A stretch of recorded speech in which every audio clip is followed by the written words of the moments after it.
ఎక్కడైనా ఇచ్చారో వాళ్ళని రక్షించడానికి ఎవరైతే దాంట్లో ముద్దాయిలుగా ఉన్నారో వాళ్ళని రక్షించడానికి చేసినటువంటి ప్రయత్నం ఇంత అంత కాదని చెప్పి మనం చేస్తాం. మీరు ఏదో మేము అడ్వకేట్స్ మేమేదో గొప్పగా మాట్లాడుతున్నాం, మేమేదో ఏదైనా వక్రీకరించి మాట్లాడగలిగిన శక్తి మీకు ఎందుకంటే మీడియా ఉంది కాబట్టి మీ ఎలక్ట్రానిక్ మీడియాలో మీ ప్రింట్ మీడియాలో మీ యొక్క ఏది సిఐడి ఏదైతే జేబు సంస్థగా ఉందో వాళ్ళందరి చేత కూడా మీరు మాట్లాడించడానికి ప్రయత్నించే ఈ విధానం మనందరం గమనిస్తే మనందరికీ అర్థమవుతామని.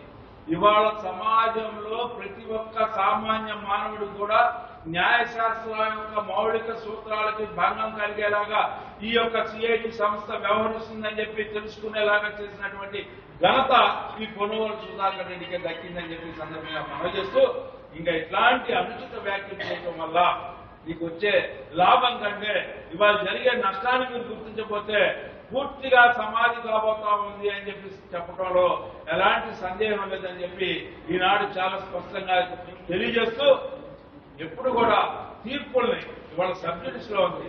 వాళ్ళు ఏం చెప్తా ఉన్నారు, చంద్రబాబు నాయుడు గారు సబ్జుడిస్ లో ఉంది కాబట్టి మాట్లాడకూడదు అని చెప్పి సంకేతాలు ఇప్పించుకునేలాగా డైరెక్షన్స్ తీసుకునేలాగా మీరు వ్యవహరించారే, అదే సందర్భంలో మీరు మాట్లాడకూడదని మీకు తెలీదా?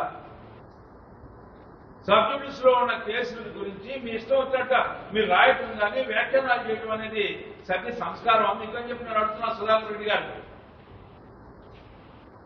ఓకే, లెటర్స్ ఏదో సాక్షి పేపర్ సాక్షి మీడియా ఏదో మాట్లాడినాం కదా, మీ యొక్క పాత్ర ఏంటి? మీరు are you playing a role as an advocate? No, not at all. ఒక పొలిటికల్ పార్టీకి సపోర్టర్ గాను పొలిటికల్ పార్టీ లాగా మాట్లాడే విధానం ఇది సభ్య సమాజానికి మంచిది కాదని చెప్పి, ఇది మంచి ప్రవృత్తి కాదని చెప్పి, అదే అడ్వకేట్ గా ఇది న్యాయం కాదు, సమ్మతం కాదని చెప్పి ఈ సందర్భంగా మిమ్మల్ని హెచ్చరిస్తా ఉన్నామని చెప్పి మనం చేస్తాం.